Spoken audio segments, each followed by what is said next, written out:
Hello and welcome to the Station Innovation Zone Station Application Support webinar.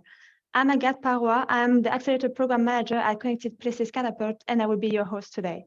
So today's webinar will enable you to get all the information you need to apply for this opportunity.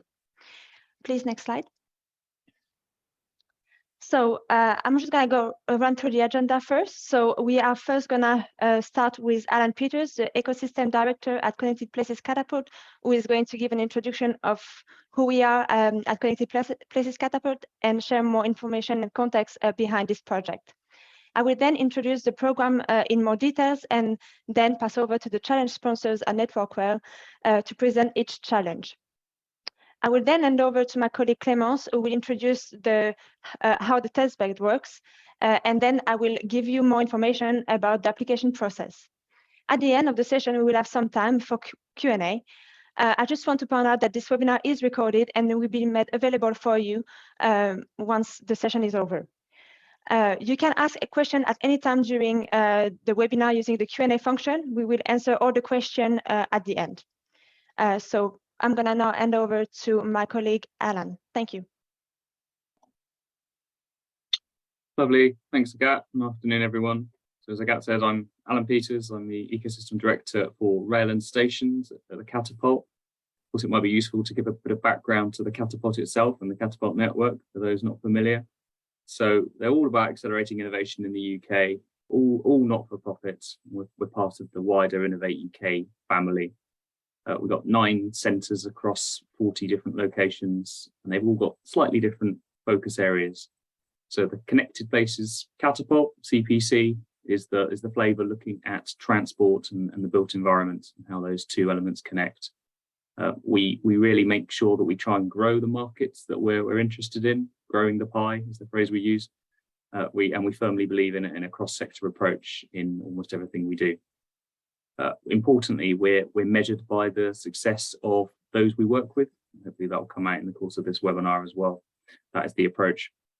With our transport focus, as you might expect, we work closely with various departments in the Department for Transport, with Network Rail in the rail space, HS2, Transport for London, and the DIT as well.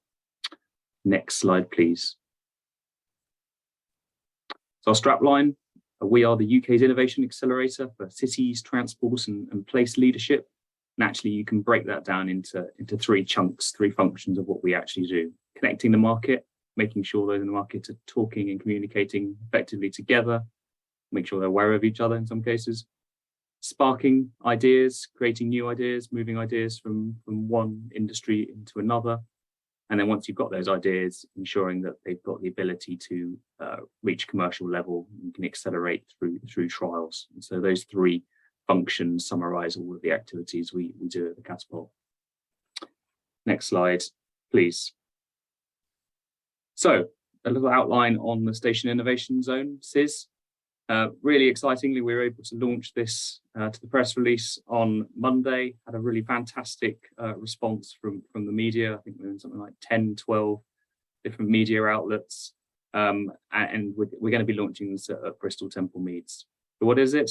The vision is a station of the future that is a zone where we've worked actively to reduce the barriers to doing innovation. And then on top of that, making sure we're showcasing the innovation that's happening to ensure that rail technology buyers and investors can pick up the innovation and take it into market. This is a large program for the Catapult. We envisage this to be a 6-year program. You'll see that we're starting on some certain challenge statements, which we'll outline in the course of this webinar. And we will continue to adapt those and widen those remits over the course of the 6 years. Now, I appreciate that's a fairly high level vision in terms of materially what it involves.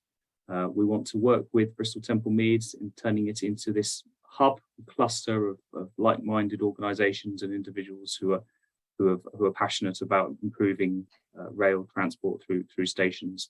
And we'll make sure that we understand what the challenges need to be, articulate those challenges in terms of improving that station environment, running trials and making sure that there's a test bed to support those trials. So there's the physical assets and the digital assets to ensure that you've got the ability to run successful trials and trials that allow you to build a business case.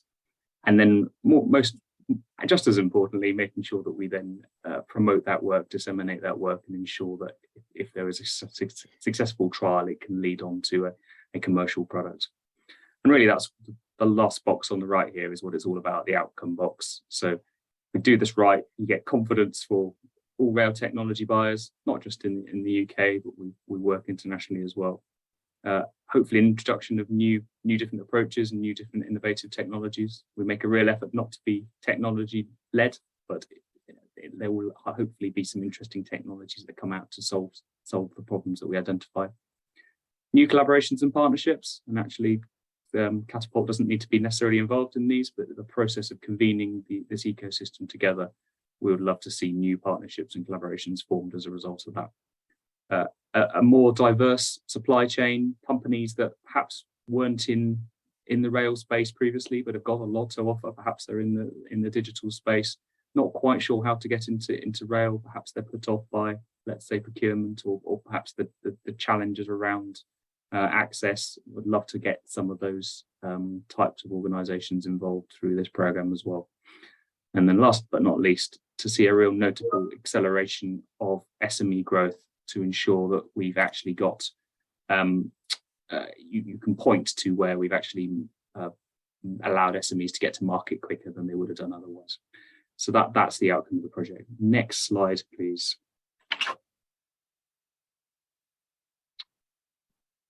Excellent. So we worked quite hard to come up with this co-created vision. And this is not something that Catapult's come up with on its own. It's taken a collaborative approach to creating this vision. So first of all, a series of interviews have been done, including with station staff and with passengers, all to sort of mould and build around a plausible view of what the future could look like for a station environment, both looking at the sort of utopian view of life, and perhaps also, if certain things happen, a dystopian view as well. And if you do that, and then you combine those two together, you get this co-created vision, which I'll read out. We want the station to be a proud, efficient gateway to the place it serves. The station of the future reflects local identity and is open and inclusive to all. It convenes people, businesses, and culture without compromising on its purpose, effective transit through its spaces. And our vision is to design a safe, sociable, seamless, sustainable station that enables both social and financial prosperity. So that, if we go on to the next slide, leads into four themes. If we click through all of them, wonderful, thank you. Yeah. So a safe station, somewhere where people can feel safe, and both safe and secure and calm for all sectors of the population, all passenger types that are using the station. A social station, somewhere where it's got strong links to the place that it's in, but also the people that it serves, and perhaps has these secondary benefits of attracting people into the station other than using the rail network itself. A sustainable station, so contributing towards the whole UK's targets around net zero and the targets in transport in particular as well. And a seamless station, one that allows you to have an efficient journey, both from the moment where you think about your journey and you're planning it, through to your experience of the station and boarding and disembarking the train as well. And there's obviously a lot of different elements and potential for innovation in that challenge statement. What we did was we then, in a series of workshops with a number of stakeholders, reviewed these four station theme areas, and we're going to progress three of them: the safe station, social station, and the seamless station, which Agat will come on to following me on this call. It's not to say that we don't consider the sustainable station important, but we're going to address that in future years and by different avenues. Lovely. So next slide, please. And then just to end my introductory outline here, a little bit around, I suppose, why the Catapult's doing this and what we bring to the party, if you like. I've talked a little bit around the convening role of the Catapult, and actually that's that is one of the main goals around this project, bringing organisations that wouldn't necessarily have worked closely together previously, and with our neutral objectives and our ability to sit between industry, government, and academia. That's why we consider that we're well placed to do that. Having said that, although we love to partner, we love to work with people, we do have deep technical expertise across many different teams of the Catapult as well, and we can bring them to bear in both the trials and testbed aspects, particularly on this project. And lastly, I think it's an important point, we're technology agnostic. We're not promoting any particular type of technology, any particular flavour of technology. As I've said, we make every effort not to be technology led. We're trying to be challenge led in all the activities that we do, and we're part funded by Innovate UK, and our overall mission through this is to make sure that we're supporting and growing UK jobs, including in this the rail and stations sector. So I think that's the main points I wanted to cover in terms of who we are, why we're doing this project, and an overview to the project. We've now got the rest of the webinar in terms of talking around some of the details around the SME involvement. So thank you very much for listening, and over to Agat for the programme overview. Thank you so much, Alan. So yeah, as you said, I'm now going to run you through the competition overview. Can we please move on to the next slide? So what is the opportunity? So yes, we are very excited about this project that we are running with NetworkWell, and soon, following my talk, we will have Andy and Kirsten who are going to join us and talk a bit more about their challenge. So the opportunity is, I'm not even sure we mentioned it yet, is in Bristol Temple Mid Station. So we are very excited to have chosen this station to run this project. So for this competition, we are going to select for the first phase up to 10 innovators, and all of those companies are going to receive £2,000 to work on a proposal. And when they work on the proposal, they're going to get support from both Connected Places Catapult and the NetworkWell employees to really design something that is specific for Bristol Temple Mids. On the second phase, we're going to even give extra funding to 3 of those 10 companies to actually implement the trial they would have been working on during the phase 1. If we can move on to the next slide, please. Just to give a bit more understanding around the program structure. So as I said, we have the first phase 1 that goes from January to March, and during that phase, Connected Places Catapult will deliver workshops to help you design your trial. You would get access to support from NetworkWell expertise and so on. And then at mid-March, you would get to the selection phase for the one that will actually make it to the phase 2.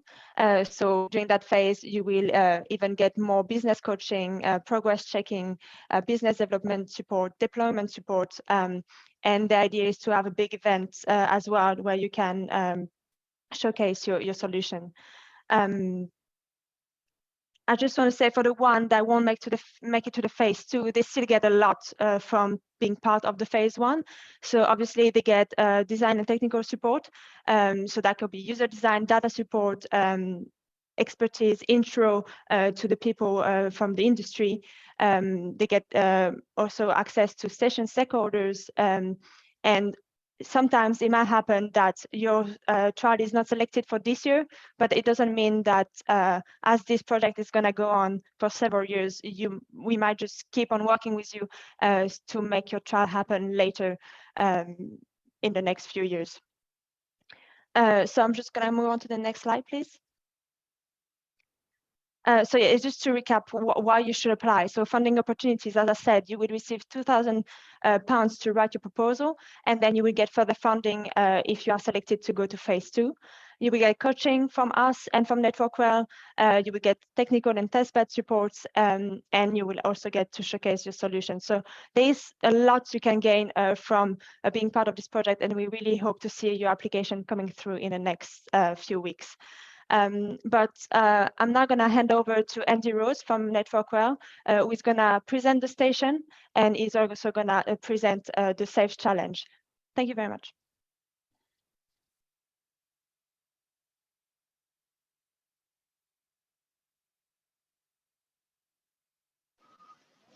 Good afternoon all. Apologies for delay, slight getting through there. My name is Andy Rhodes. I work at Bristol Temple Mead Station for Network Rail, and I'm the station interface manager working there. Brief introduction with the station.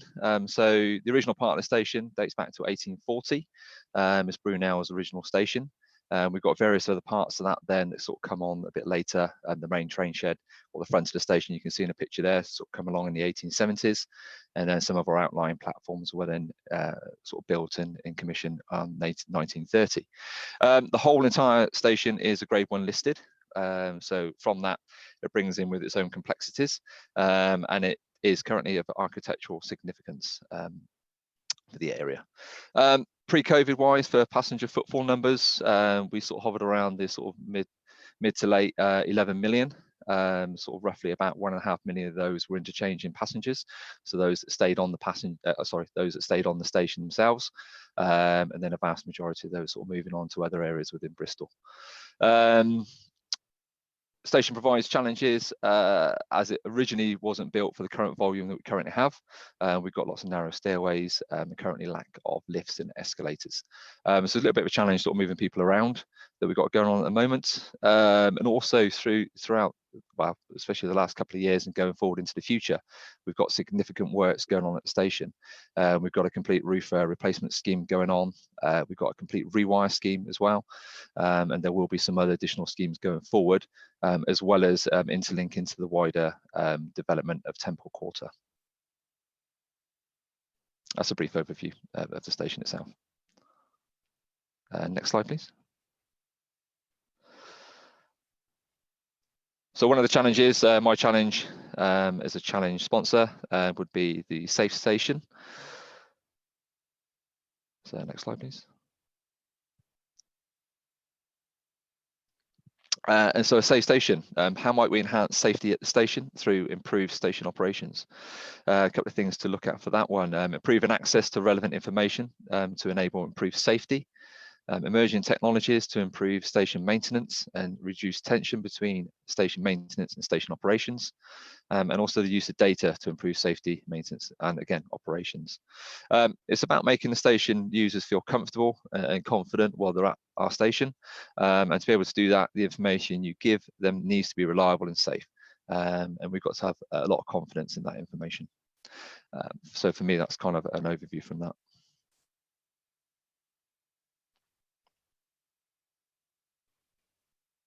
I think that's it. Thank you.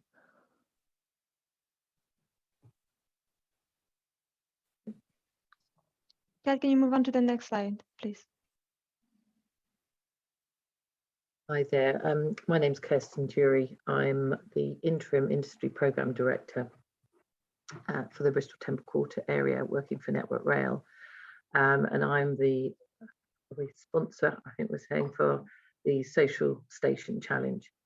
And so we want the station to be, a great place for people to spend time at, not just passengers, but obviously our local communities, while it's also functioning as its main purpose as a transport hub. And solutions, so we're looking for solutions that are transforming the station into a social and multifunctional space for both local dwellers and rail passengers. And we're looking at new approaches to offerings at the station that are flexible, affordable, and as such welcoming to local and culture and entrepreneurs. So the statement here, there should be a good level of integration between the local town, village, city, and the station.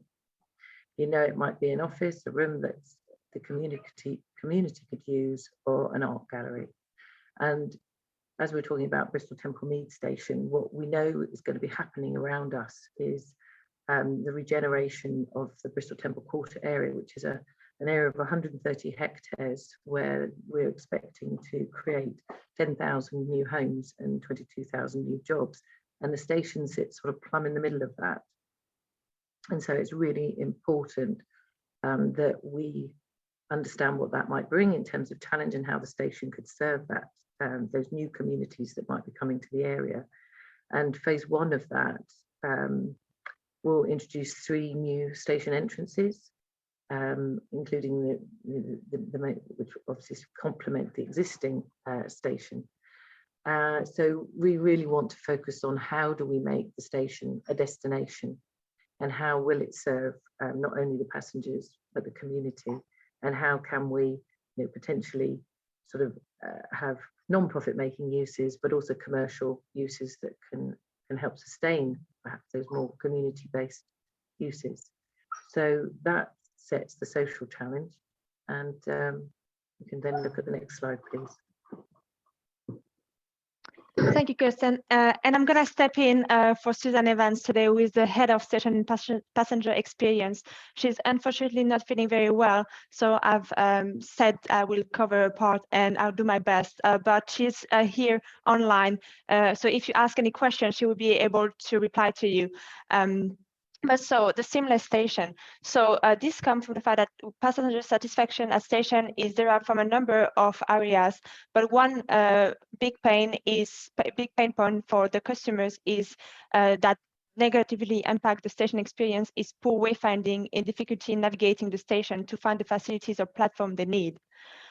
We also think it's important for you to know that Bristol Temple Meads has 15 platforms, multiple waiting areas, and various passenger facilities, including toilets, free water refill station, waiting room, etc.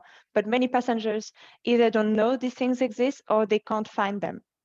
So the challenge is to provide seamless and intuitive wayfinding within the station, and that is accessible to multiple passenger types and personal needs. In the station, there is a need to minimize the visual clutter, given that the Grade 1 listing building is key, as is being mindful of station operating challenges around creating crowding and congestion spots, where passengers gather around a screen or an information board, obscuring it for others, and security issues around creating hotspots. And those are hiding places for any suspicious activity. As Andy mentioned before, Bristol Temple Meads is undergoing significant transformation in the coming years, and that is why clear wayfinding that can adapt to the station changes without exponential cost is critical for network rail. Just for your information, they do have wayfinding standards with iconography that they need to refer to. So that's something you need to keep in mind if you're going to this challenge. And finally, what is really a key factor for them, they want something simple, effective, and accessible to all. So that is for the seamless station challenge. I hope I did a good job. But if you have any questions, please put them in the chat and we can answer them there. I'm now going to hand over to Clémence. So if we can move on to the next slide, we'll be giving more detail about the TESTBED support. Thank you. Hello, nice to meet you. I'm Clémence Martin-Beaumont. I'm the Living Labs Design Manager for the Connected Places Catapult. Next slide, please. So what do we mean by TESTBED? So just a quick reminder, as people might have a different definition. So in the Catapult, we like to define a TESTBED as an approach that removes barriers to testing by giving innovators such as yourselves access to user groups and real-world context. So I think that these two terms are quite key: user groups and real-world context, because we really want these innovators to actually have access to these contexts and these groups and stakeholders to collaborate closely in developing, testing, iterating as well, and showcasing your innovative solutions, products, and services without actually the usual risks. So it's really about de-risking innovation and opening this dialogue and collaboration between the relevant stakeholders that might be involved around your solution. TESTBED can be facilitated in either controlled or uncontrolled environments. In that case, of this program will be closer to an uncontrolled environment, obviously, as you're invited to trial your solution in an operating station with passengers flows, staff of the station working there as well, obviously. And so we absolutely need to not disrupt these operations. In terms of giving you, just a bit more on that, it's really about like learning about the unknown and gathering evidence about how your solution performs in this context and in real life situations. So you could actually gather this evidence to integrate that in your solution, to integrate better your solution in the station ecosystem, in the station users, journeys and processes, and potentially have later chance for scaling as well. In terms of giving you a few examples, so these are generic examples, but solutions could be tested in the outside in spaces, public realm, and so, for instance, outside of the station to improve onward journey and active travel.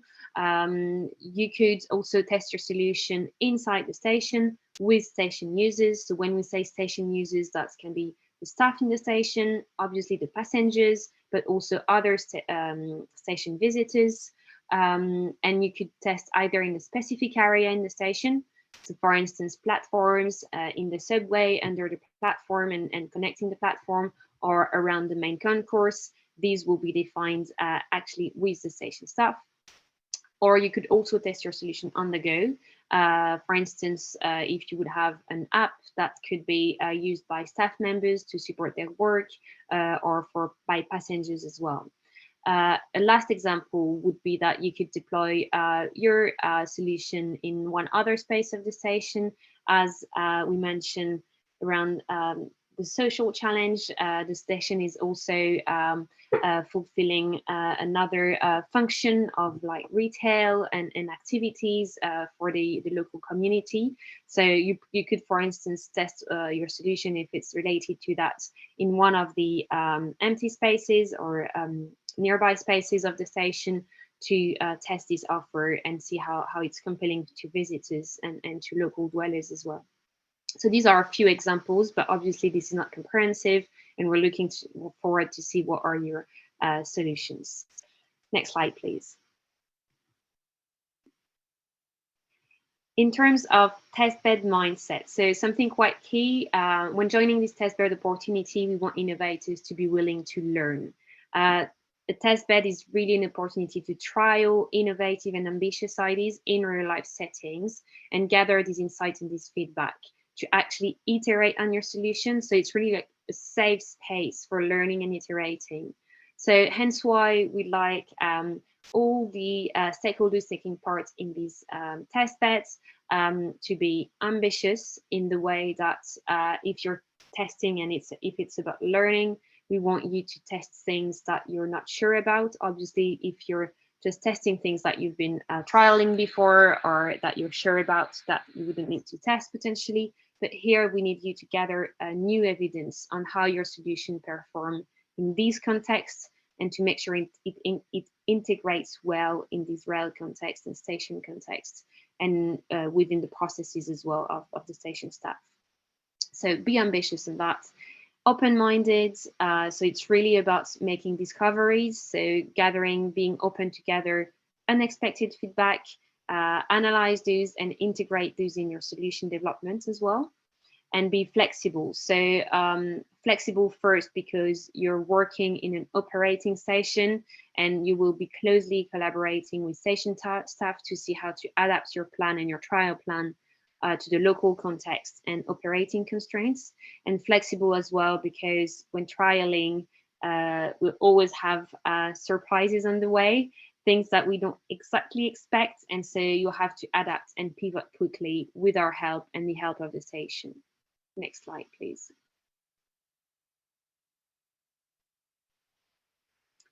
And so about the deployment that we can provide you for the test bed. So the Catapult team, and along with the Network Rail team and the station team as well, will be here all along the process to support you with the design, deployment, monitoring and evaluation of your trial in the station context. So you'll be provided with support directly around the test beds, around designing your trial plan, preparing this trial and deploying it as well. We'll be supporting you as well with specific rail sector masterclasses, so you could discover and understand the industry, the processes, the stakeholders in a bit more depth as well. We'll be supporting you around the data privacy and safety, and just making sure that for all the data that you potentially collect, you do that in a responsible manner, and ethical manner as well, and safe manner for the station and station users. We can support you as well around engaging with end users. So here would be more like best practice methodologies and how to actually collaborate with your potential users with techniques such as interviews, focus groups, usability testing, these kind of things, just so you can actually be a bit more equipped in knowledge to gather as much insights and insightful feedback as you can. And obviously we can support you as well with monitoring and evaluation, because when we're testing, we are gathering results and analyzing results as well. So we could support you here to really evaluate and monitor your trial and analyze the impacts in relation to the chosen challenge. So here it is for me. Just back to you, Agathe. Thank you, Clémence. So now I'm going to take you to the application process. So as I said, the applications are currently open and we close on the 13th of November. Can we move on to the next? I have a brilliant timeline there. So obviously during this phase, if you have any questions, please do not hesitate to reach out. There will be an email at the end of this presentation. So please ask us any question. So once the application are closed, we are moving to the shortlisting phase, and we have 2 weeks to review the application and select the ones that we want to take to interview. So the interviews will take place between the 2nd and the 15th of December. And the applications will be assessed by Connected Places Catapult and NetworkWell. This will be followed. So the one that make it to So the interview stage, you will have a slot given to you, and you will get some time to present again. And then we're gonna ask you some questions to really make sure we understand what you are proposing for the program. We will make our decision following those interviews, and the program will kick off mid-January. As I said earlier, then you will be working with Connected Places Catapult and NetworkWell to write your trial proposal, and we make the selection mid-March to decide the one that actually gonna move to phase 2. Can I move to the next slide, please? So how to apply? So you can go on our website. You will need to create a profile, and then you'll be able to fill in the application form. Once you have submitted your application, you need to make sure you receive the confirmation email. We have a lot of people who get confused around that phase, so please make sure you have a confirmation email so you're sure so you can be sure that you have submitted. Once you've submitted, if before the 13th of November you want to make any changes, you can edit. So just be aware that's a possibility. Just a few tips in order for you to answer the application form the best as possible. So when you complete, please try to use layman's terms. Don't use technical jargons. Make it really easy for us to understand what you are trying to demonstrate. Regarding the eligibility criteria, we are welcoming applications from everybody. We want to be as inclusive as possible. And if you have any specific accessibility needs, please let us know. We are more than happy to help you. And I also want to say, so once you go on our website, there is more information than what we shared during this webinar. You will be able to download the program specification and really get all the details about each challenge. So really, you should be able to find all the information you need. But if you still have questions, please do reach out. I'm just going to move on to the scoring. So can we get, please, the next slide? So those are the scoring criteria we will be using. So the first one is a solution. So for this one is how your product or service address the challenge. How is your solution innovative? What are your unique selling points? Do you have any intellectual property or any patents? The second one is trial proposal, obviously. So here we want to have a clear description of the trial. What is your estimated timeline? What are you actually expecting to achieve? What do you believe the impact of the solution will be? How are you planning to engage with the end user? So please make this section as detailed as possible. And you will have on this section actually a place to actually upload supporting documents. So please be very careful when you fill this section. Then we have the impact criteria. So here we want to evaluate the short and long-term benefit of your solution. The teams, obviously, we are looking at the role and skill within your team. So we want you to demonstrate that you have the knowledge and the skill to deliver the trial. And finally, the traction. So we want to know if the product satisfies the market already, if you have any traction already, or what is your growth plan. So we haven't put it very high. And the reason behind that is because we welcome applications from technology readiness level 4. So we understand that some of you might not have yet a lot of traction, but doesn't mean you still should have a growth plan on how to reach the market. So those are the scoring criteria for phase 1. I've seen in the chat that someone was asking what are the scoring criteria for phase 2. So for this one, it's really going to be based on your proposal and the review of that proposal. So I just wanted to make that clear. So those are all the content I had to cover for today. So we can move on to the Q&A section. And I will be trying to answer, but I might ask for my colleagues to join me in order if I don't have the answer. So one question is, can you give a rough order magnitude of the funding budget for the 3 projects that you are looking to take to trial? So the rough budget would be around £40,000 for the phase 2 per company. But obviously that kind of depends on what your trial proposal is. It can be a bit less or a bit more, but that's just to give you an idea.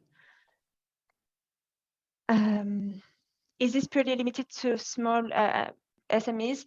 Will some organizations be considered too large? It is a competition that is aimed for small companies. You can still enter, and the idea is really to have something innovative. So we do have sometimes larger companies. Please still enter your application, and then we can let you know if, or just come to me directly, and I can let you know if you will be considered too large or not. I don't know who you are. What does cohort selection mean? So cohort selection means which one, the 10 SMEs that we are selecting. So the cohort of 10 companies that will go to phase 1. So I'm just. Yeah, just popped up. Yeah. Hi. Hi everyone, I'm Bex. I work with Agatha the Catapult. I just popped in to give Agatha a bit of a break because it sounds like she needs one, bless her. A couple of people asking if they are going to get copies of the slides, Agatha. I assume that's yes. Yes, that's. Perfect.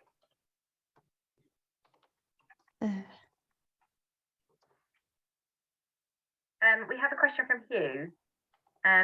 Are light and fast freight and parcel movements through the station and provision of click and collect in scope? Alan, can I bring you in on this one, please? Yeah, sure. Yeah, and we've had to be quite precise around those the exact challenge statements that we've written into year 1. So although we have these themes around seamless station in this case, we are being quite precise around what we want to address in year 1, which is the 2 points around wayfinding. So it's not that we're not interested in that topic generally over the course of the 5 to 6 years, but in terms of this specific funding for this webinar, then my view is that isn't what we're looking for. Alan, can I just keep you there for a second? Right. Wesley says that they have he has a universal e-bike and e-scooter charging station. They're already talking to Network Rail. Do you think they might qualify for the seamless challenge? Under the seamless challenge? I think it's a similar answer, unless there's elements in terms of wayfinding to find those vehicles or those e-bikes. So if there's something around that provision of information to allow you to know where you want to go in the station to find or access those vehicles, then you could legitimately consider that within that the wayfinding part of the scope. But an actual running of a e-bike trial, I don't think is exactly what we're looking for in that year 1 element. Right, okay. Thank you. There's a couple here. Do you take the one from Daniel with that? Yeah, so yes, your proposal, so Daniel asked, should the proposal include technical paperwork such as diagram, drawings, etc.? Yes, please, there is a space where you can add files. So please include any supporting document that you think will help us understand your proposal and build the case for your application. Can do. And do you want to go through it with Ivan's question? Yeah. The question was, do you have to submit a proposal in all three areas? No, you can choose one of the particular areas, so you don't have to cover all of the safe, seamless, and the other rest that I've temporarily forgotten. So, yeah. If you just to expand on that slightly, Alan, if you do have if your application or your technology covers the 3 different areas and it's one solution you're proposing or one project, then it's one application. If you have more than one solution, then it's 2 separate applications. Yeah, I'd agree. I think we would welcome multiple applications from the same people in different challenge areas. Yes, rather than trying to lump it into one. If I'm understanding the question correctly. Yeah. I think we're going to need Clémence to answer. So the application form question on the trial aspect to set us out to the phase 1 or phase 2 or both. Sorry, which one is this one? Sorry. Neil, bye. Question on the trial expect. So yeah, I guess that here we want to have a bit of an idea of what your trial could be. We know that it's something that will be refined in the phase 1, but obviously we want to understand what's your solution, how it's likely to impact the challenge that you have chosen. So one of the 3 challenges, as Alan mentioned, but obviously this phase 1 will provide you with the opportunity to refine this trial, make it specific to Bristol Temple Meads, thanks to your interaction with Network Rail, with the station staff. So obviously we won't be expecting something as detailed as what we will be expecting in March, but obviously we want to have I would say your intention and ambitions for trialing your solution in the station. So if you have already quite detailed ID, please do mention that, and also maybe mention where you would like to specify things with the station staff, with Network Rail, and our support as well, so we can see what could be addressed in the phase 1. Hopefully this answers the question.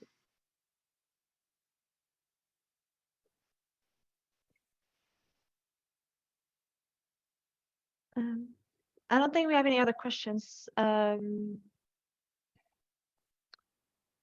just going to wait a few more minutes to see if there's anything else coming through. But thank you again so much for joining today. Just going to wait a few minutes. What is the format for the application? Yes, so the format for the application. So you can log on the website, and then you need to register. Once you register, the application is an application form. So you will just go through the questions. You can save the draft, so you can come back to it later. And as I said, you can edit after submitting until the deadline, that is 13th of November. So the application form, I would say it's not too long, but we expect you to still give a bit of detail around your solution and your trial. So you should expect to spend some time on it. I think there is around 30 questions. Is there a plan of the station which can be shared? It would be great to know the existing uses, services, and new space. I believe we have shared in the program specification document that you can find again on the website at the bottom of the page, where we have a section with application guidance and so on. On that document, you have a map of the station. What's the name of the website? We can share that, I guess, in the chat for everyone.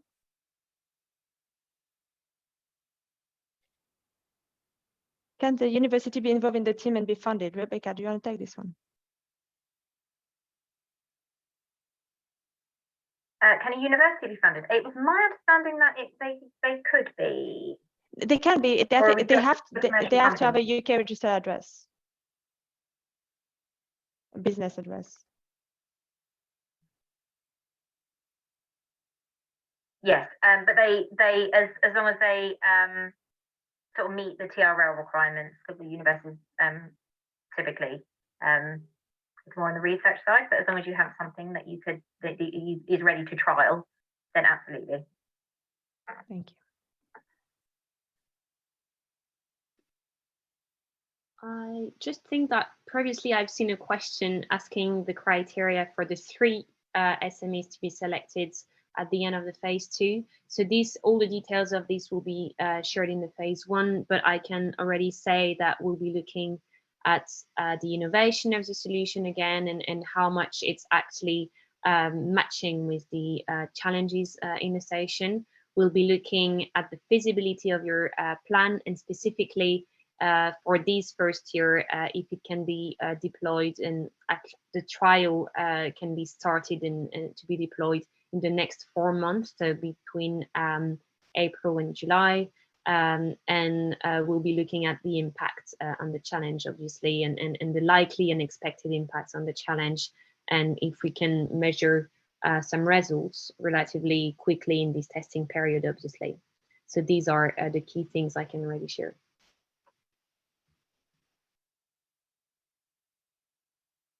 Thank you, Clémence.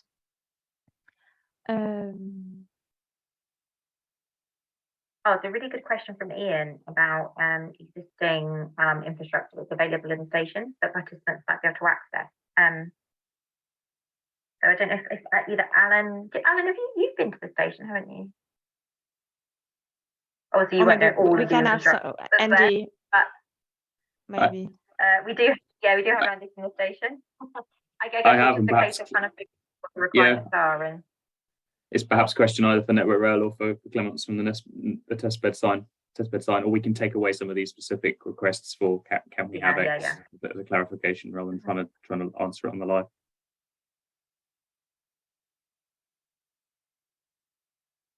Indeed, we are specifying right now these elements of the infrastructure that you could access. We obviously are aware that connectivity would be a key need for many SMEs. So we'll be looking indeed at offering access to Wi-Fi and connectivity infrastructure. But also this is why we have a phase 1 for this competition, and where you can specify all of these with the station, make these like shared with the station team what would be the requirements for you, and so you can find altogether solutions to make these trial feasible from April onwards.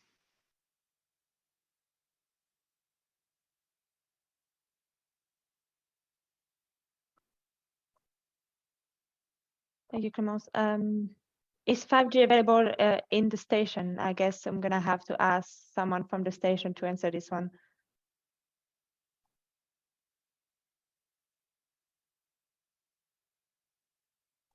Not to shake it. It's Andy. To answer that, I don't know. We'd have to take that away and just double check. So I can't see who asked this question, but if you want to email us at this email that you can see on screen, and we can find out the answer for you and let you know. I think there's only 4G at the station. Don't think it's 5G, but we can double check. Thank you, Susan.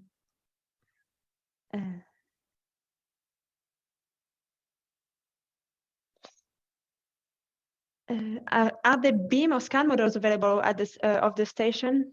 I don't know if you have that, Andy or Brian. I can answer that. Sorry, what was? Yeah, go on, Susan. Sorry. Sorry, it's Kirsten. Just to say, yes, there is a BIM model for the station.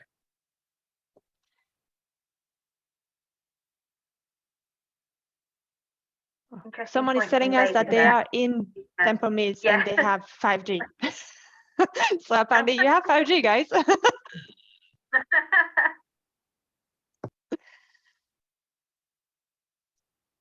Either matchmaking service for participants. I unfortunately don't think we have put one in place. It's actually a great idea, but I think unfortunately the answer is going to be no for this one.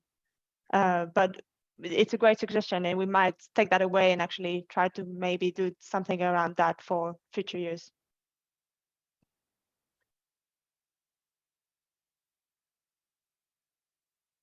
And we have one more question from John. What hosting space access to servers on site is there? Apparently, these on-premise is usually disabled for RHEL. Do the station have requirements around this?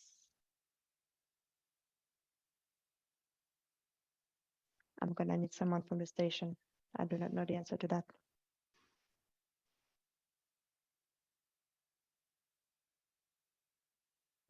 I'd say we're getting quite a few of these, the more technical specification questions that might be worth doing a roundup of those and seeing whether we can add to the challenge information rather than trying to come up with it on the call. I think that falls into this category. Yeah, we can take that away and add it to the document, as Alan said.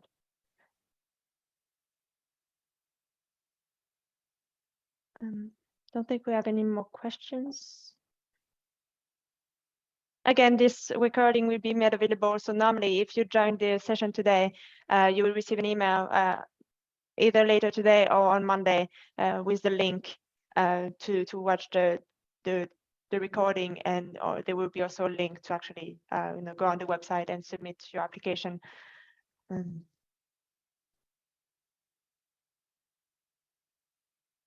But yeah, we don't have any more questions coming through. So again, thank you for joining. It was a pleasure to host this session. I hope you found it useful.